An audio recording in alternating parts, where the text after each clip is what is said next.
Hello students, welcome on this channel. आप लोग देख रहे हैं ये प्रवक्ता एग्ज़ाम जीआईसी का गवर्नमेंट इंटर कॉलेज की तरफ से जो वैकेंसी निकली हुई है उसका नोटिफिकेशन हम लोग देखेंगे।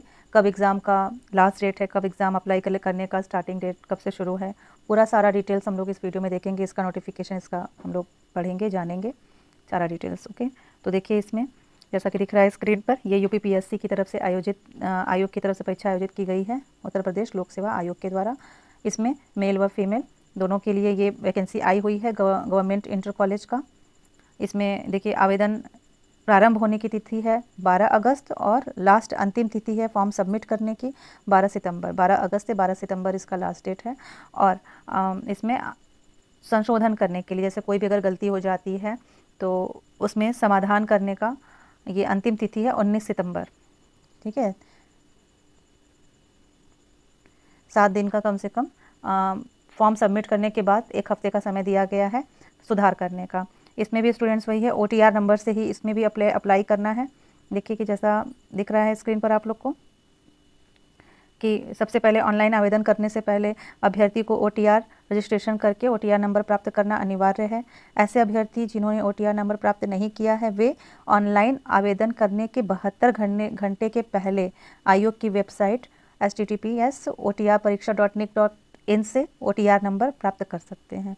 उसके बाद ही आयोग की वेबसाइट पर ऑनलाइन आवेदन सबमिट किया जा सकता है। मतलब ओटीआर नंबर सबसे पहले ज़रूरी है, तभी आप अप्लाई कर सकते हैं। जिन्होंने ओटीआर नहीं किया है वो ओटीआर रजिस्ट्रेशन पहले कर ले। ओके, इसमें स्टूडेंट्स देखिए विशेष सूचना है कि आवेदन सबमिट करने का पूरा दायित्व अभ्यर्थी का होगा। बैंक में शुल्क जमा करने की अंतिम तिथि तथा शुल्क जमा करने के बाद ही आवेदन पत्र स्वीकार किया जाएगा।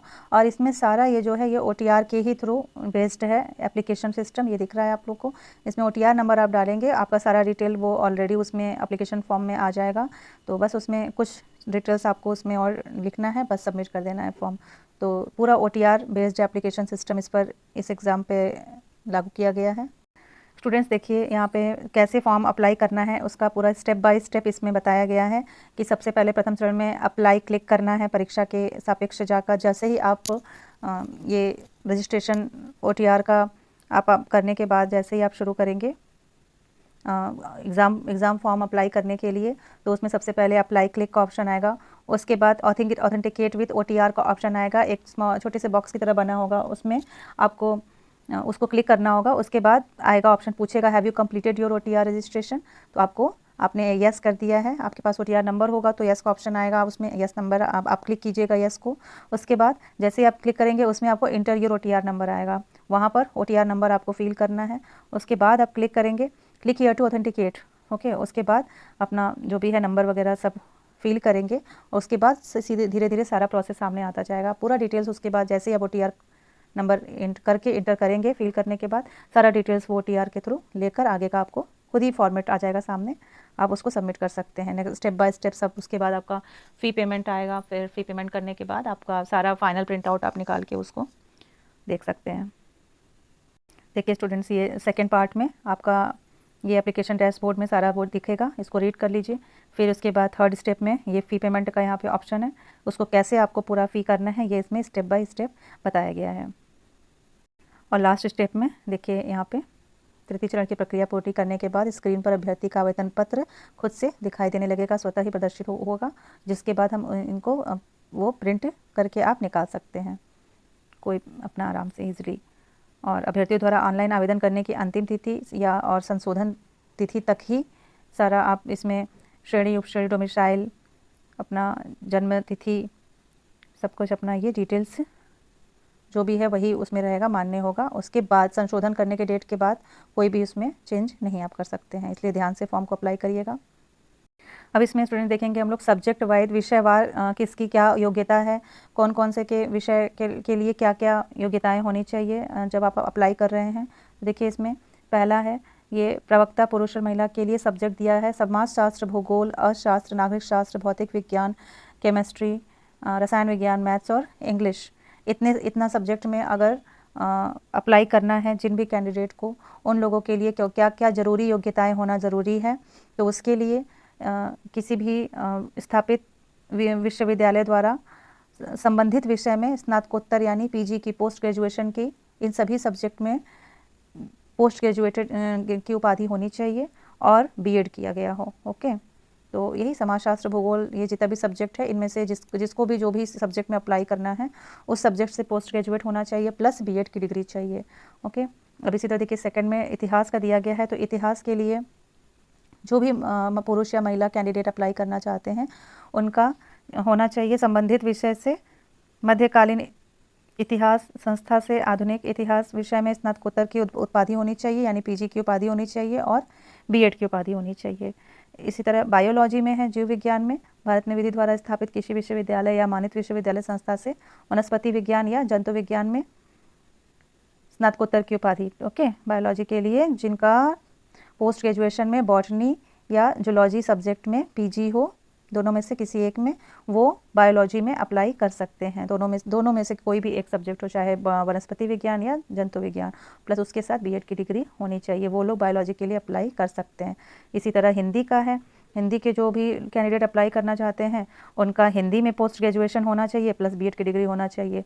जो लोग उर्दू में अप्लाई करना चाहते हैं उनका उर्दू में पोस्ट ग्रेजुएशन होना चाहिए प्लस बीएड की डिग्री होनी चाहिए। इसी तरह संस्कृत का भी यही है, संस्कृत में बीएड की पोस्ट ग्रेजुएशन होना चाहिए और प्लस बीएड की डिग्री होनी चाहिए। इसमें स्टूडेंट्स उन लोगों को विशेष थोड़ा अर्हताएँ दिया जाएगा, छूट दिया जाएगा कि ये जो भी अभ्यर्थी जिन्होंने प्रादेशिक सेना में कम से कम 2 वर्ष की अवधि तक सेवा की हो या जिसने एनसीसी नेशनल कैडेट कोर राष्ट्रीय कैडेट कोर में बी सर्टिफिकेट प्राप्त किया हो, ऐसे लोगों को समान होने पर अब सीधी भर्ती के मामले में अधिमान दिया जाएगा ऐसे अभ्यर्थियों को जिनके पास ये योग्यताएं हों। उसके बाद प्रवक्ता स्पर्श दृष्टिबाधित राजकीय इंटर कॉलेज में जो भी कैंडिडेट अप्लाई करना चाहते हैं उन लोगों के लिए ये योग्यताएं होनी चाहिए। ये विषय हैं समाजशास्त्र, अर्थशास्त्र, नागरिक शास्त्र, अंग्रेजी, इतिहास, हिंदी, संस्कृत, इन सभी के लिए संबंधित विषय में पीजी और प्लस भारत में विधि द्वारा स्थापित किसी भी विश्वविद्यालय से बीएड की उपाधि के साथ दृष्टि क्षीणता या श्रवण क्षीणता में आरसीआई द्वारा मान्यता प्राप्त विशिष्ट बीएड में एमएड की उपाधि। उसके बाद है 3 ब्रेल पद्धति या सांकेतिक भाषा में हिंदी अंग्रेजी में पढ़ने और लिखने का ज्ञान। 4 क्षीण दृष्टिजनों, श्रवण क्षीणजनों के अध्यापन के लिए विशिष्ट शिक्षक के रूप में भारतीय पुनर्वास परिषद आरसीआई में रजिस्ट्रेशन। इसमें भी देखिए अधिमानी अर्हताएं क्या होनी चाहिए। अन्य बातों के समान होने पर ऐसे अभ्यर्थियों को सीधी भर्ती के मामले में अधिमान दिया जाएगा। वही प्रादेशिक सेना में जिन्होंने 2 वर्ष की न्यूनतम अवधि तक सेवा की हो और एनसीसी का जिसके पास राष्ट्रीय कैडेट कोर का बी प्रमाण पत्र प्राप्त किया हो। एक है इसमें देखिए मनोविज्ञान के जो प्राध्यापक होंगे उनके लिए अपराध मनोविज्ञान के एक प्रश्न पत्र के साथ में मनोविज्ञान में स्नातकोत्तर की उपाधि और अपराध विज्ञान में डिप्लोमा के साथ मनोविज्ञान में स्नातकोत्तर की उपाधि होनी चाहिए, या इन दोनों में से एक। इसका एग्जाम पैटर्न देख लीजिए स्टूडेंट्स, ये भी इसमें optional questions, objective type questions पूछा जाएगा। इसमें ओएमआर पर ही इस पे एग्ज़ाम होगा, ठीक है। इसका देखिए आवेदन शुल्क क्या होगा स्टूडेंट्स, ये इसका एप्लीकेशन फॉर्म भरने का। अनारक्षित या आर्थिक रूप से जो भी लोग हैं उनका देखिए ये परीक्षा शुल्क 100 रुपया होगा और प्लस कमज़ोर वर्ग, अन्य पिछड़ा वर्ग का टोटल मिला के इसमें ये 125 रुपये इसका ऑनलाइन प्रक्रिया के थ्रू पेमेंट होगा। अनुसूचित जाति, अनुसूचित जनजाति के लिए टोटल यहाँ पे 65 रुपये है, 65 रुपये इनका फ़ी है, एग्जामिनेशन फ़ीस, परीक्षा फ़ीस। दिव्यांगजनों के लिए 25 रुपया है, भूतपूर्व सैनिकों के लिए 65 रुपया का है और इसी तरह कुछ स्वतंत्रता संग्राम सेनानी और आश्रित महिला एवं कुशल खिलाड़ी निमूल श्रेणी के अनुसार, इनका तो यहाँ कुछ नहीं लिखा है। स्टूडेंट्स देखिए इसमें दिया गया है कि कैसे एग्ज़ाम इसका भी होगा। इसमें भी देखिए इस एग्ज़ाम में भी अभ्यर्थियों का चयन करने के लिए विभिन्न परीक्षा केंद्रों पर एक प्रारंभिक परीक्षा का आयोजन करेंगे और जो चयन होगा, सिलेक्शन होगा, वो मुख्य लिखित परीक्षा में प्राप्त कुल अंकों के योग के आधार पर होगा। मतलब इसमें भी प्राइमरी और मेंस, प्री और मेंस होगा, तो उसी हिसाब से एग्ज़ाम की तैयारी करिए। जो पहला प्रारंभिक परीक्षा का आयोजन होगा वो क्वालिफाइंग ही होगा, जैसा कि एलटी ग्रेड के लिए क्राइटेरिया दिया गया है उसी तरीके से इसका भी है। तो पहले प्रारंभिक परीक्षा का आयोजन करेंगे, वो क्वालिफाई होने के बाद फिर जो सिलेक्शन प्रोसेस है वो मुख्य लिखित परीक्षा में प्राप्त कुल अंकों के योग के आधार पर होगा। रिक्तियों की संख्या देखिए, इसमें टोटल रिक्तियाँ कितनी हैं, 1471 पुरुष शाखा के लिए 777 777 रिक्तियाँ, महिला शाखा के लिए 694 रिक्तियाँ हैं। और अदर्स के लिए स्पर्श दृष्टिबाधित के लिए यहाँ पे 45 हैं, ठीक है। और उत्तर प्रदेश जेल प्रशिक्षण विद्यालय में सेवा में रिक्तियों की कुल संख्या 2 है। इसी तरीके से रिक्तियों की संख्या परिस्थितियाँ एवं आवश्यकता अनुसार घट बढ़ सकती हैं।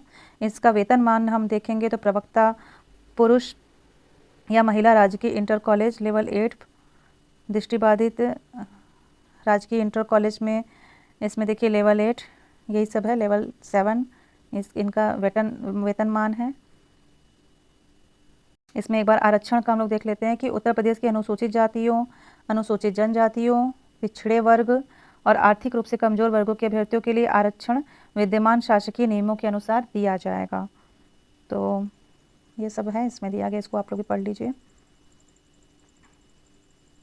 इसका एक बार आयु सीमा देख लेंगे कि अभ्यर्थियों का 1 जुलाई 2025 को इसका वही मिनिमम आयु इनकी भी 21 वर्ष है और मैक्सिमम 40 वर्ष की आयु नहीं होनी चाहिए। इसमें आयु सीमा में छूट भी दिया गया है कि ये अनुसूचित जाति, अनुसूचित जनजाति, पिछड़ा वर्ग के अभ्यर्थियों के और उत्तर प्रदेश के वर्गीकृत खेलों के कुशल खिलाड़ियों को इन सभी को 5 वर्ष की छूट अनुमन्य होगी।